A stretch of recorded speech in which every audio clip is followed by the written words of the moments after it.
Deaths and Review. The language barrier that divides China from the English-speaking world also has hidden some of the greatest science fiction writing from the rest of us. Ken Liu's Remembrance of Earth's Past trilogy is one of these gems. Now that the series has been translated to English, the rest of the world can enjoy it as well. The books in the trilogy are called The Three-Body Problem, The Dark Forest, and Death's End.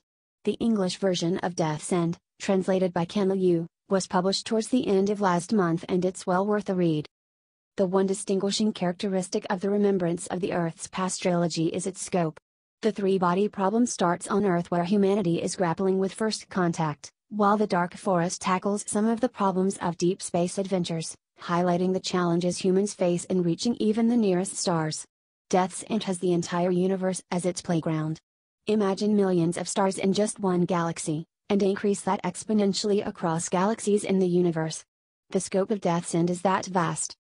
This can lead to some exceedingly dense passages and chapters that will be hard to follow for some people. However, if you've read hard science fiction, a category of science fiction characterized by an emphasis on scientific accuracy or technical detail, before, such as Poul Anderson's Tau Zero, or Arthur C. Clarke's Rendezvous with Rama, among others, then you shouldn't have much of a problem reading Death's End. As fans of space opera, we love theories about the existence of intelligent life forms in the universe and of the beginning and end of the universe, so it is no surprise that we love Death's End. The characters in the book are quite insignificant, and as they discuss the events of the universe, they tend to feel sad and insignificant. In the grand scheme of things, where much more powerful intelligent life forms battle each other, the human race can only observe and try to survive. As a result, a large part of the narrative reads like commentary on society.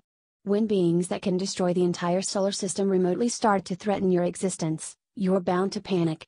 Death's End takes you through humanity's struggle for survival and how every false alarm almost leads to disaster. It also does well to highlight the weaknesses of humankind. On a galactic scale, human technology and civilization have the maturity of an adolescent, as the book itself says. That's not to say that there is no hope for survival. It's what keeps humans going in the trilogy. However, there are plenty of examples of characters and society making extremely irrational and borderline suicidal decisions. That might be frustrating, but you'd do well to remember that in the real world, humanity has probably never achieved global unity, and even in democratic nations there is a bit too much of infighting that holds back progress. Ken Liu has a lot of ideas, and you'd find it hard to find authors who can match his incredible imagination, but at times we did feel that the author got a bit too immersed in theory. There are pages upon pages of descriptions of how society behaved in the various eras of the future, which can feel a bit tedious. If you love speculation on what technologies we could use in the future or how other civilizations could attack each other in interstellar wars, there's a lot of that in this book.